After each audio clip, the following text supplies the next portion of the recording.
We bought the Taproot filly out of Tisn't She Beautiful and will be trained by Todd Pletcher.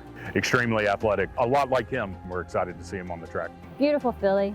She's out of a graded stakes mare that ran early as a 2-year-old, so I like that quite a bit out of her. This filly looks like she's going to be super early and precocious. Very good muscled filly, just a lot to like about her. Taproot, standing at Gainesway.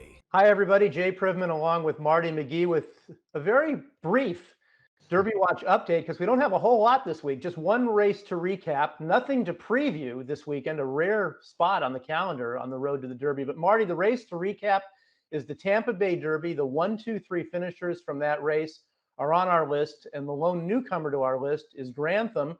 So give us the update on him, and then since you were there, your on-track impressions of the Tampa Bay Derby. Well, our only change, Jay, on the Derby Watch top 20 is Grantham, the runner-up in the Tampa Bay Derby, and for the last place finisher in the Tampa Bay Derby, that being Major General. Otherwise, the odds have stayed the same. We just subbed in 150 to 1 shot for the other. The one thing, obviously, where I took a close look at was Classic Causeway being one of 4 8 to 1 shots currently on the Derby Watch top 20, but his dominating victory was somewhat offset by the 84 Beyer speed figure. Now, I got the number from Andy Beyer 90 minutes or maybe a couple hours after the Tampa Bay Derby. I was kind of nonplussed, and judging by the reaction of the Twitterati, I'd like to get your take on that number and what it all means, and then I can follow up with that. Well, I actually thought that his previous race, the Sam Davis, the number was light when you looked at how it compared to the other runners who finished behind him. They all had numbers that were regressions from their previous races, the 2nd through 7th place finishers, and that just didn't seem to me to track well. But the other day, that figure kind of looked in line with the rest of the day. When you look at the final times for the other 2-turn dirt races and the mile splits, it was unquestionably the slowest of the 3 races. So I'm not sure what to make. I mean, I like this horse. I think he's a really good horse, but specific to the race the other day in the Tampa Bay Derby, the fig from at least the way the Beyer guys do the figs looks like it's in line with the other races on the card that were 2-turn dirt races. It was. You had Scalding win the Challenger in a quicker time, but that track, Jay, was kind of funky. We had a storm blow through it about 3 hours before the card started. It never really warmed up all day. It got really windy. They called the track good. It looked fast to me, but you know, we're splitting hairs there.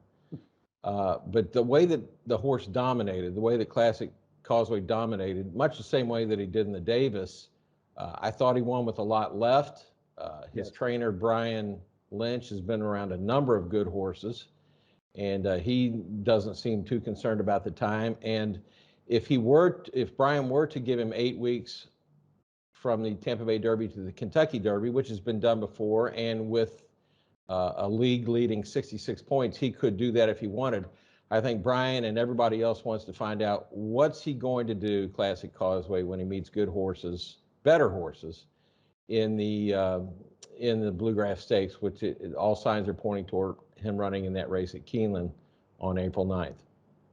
Marty, let's go through the actual running of the Tampa Bay Derby and talk about the top three finishers who are on our list. Let's obviously start with Classic Causeway. One of the things I really like about him, and you sort of alluded to it here, was his front running style. Well, he just breaks like a shot every time, and he puts himself in a good position. And I like horses with contending speed that go on with it. And also, just sort of following up on a point that you made about how he finished up the race, I thought he finished with a lot left. I think there's more to give from this horse.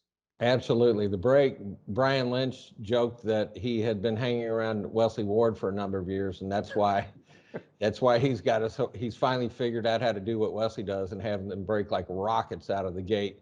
You know, there's no guarantee, Jay. We talked about this the last time Classic Causeway ran. It seemed like he caught a flyer last time. I don't know how a horse anticipates. It's a secret I've been trying to get from Wesley for years, how they anticipate that the gates are going to open.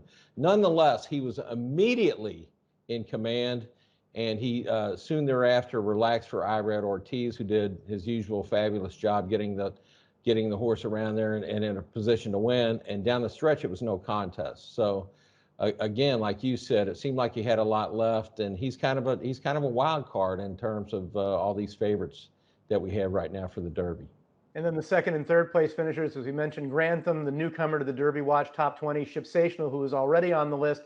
Marty, I thought Grantham ran a good, solid race, but I thought he had a pretty clean trip, being down inside the whole way, got through most of the way. And he seems like kind of a grinding type to me. I don't think distance is going to matter to him, but he does need to get a little bit faster. And as for Shipsational, the post draw just really compromised his trip. He couldn't get over into the first turn. He couldn't get over down the backstretch, and he just lost a lot of ground the entire way. And I think he probably was the second best horse in the race. He wasn't beating Classic Causeway, but I think the ground loss cost him second. What did you think of those two horses? I thought they were okay. I mean, it was only a length, Jay, from second to fifth, with a couple of long shots filling out the fourth and fifth spots. Major General, he was the second choice.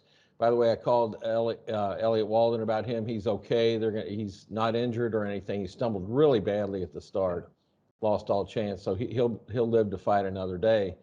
But I think just the fact that there was a mad scramble for second behind the winner just kind of speaks for itself. So that's our look at the Tampa Bay Derby, the only race for us to review from last week. There's nothing to preview this week, but we'll be back next week with a preview of the Louisiana Derby, one of the big races on the road to the Kentucky Derby in the final round of preps, worth 170 points overall and 100 to the winner. For Marty McGee, I'm Jay Privman. We'll see you next week.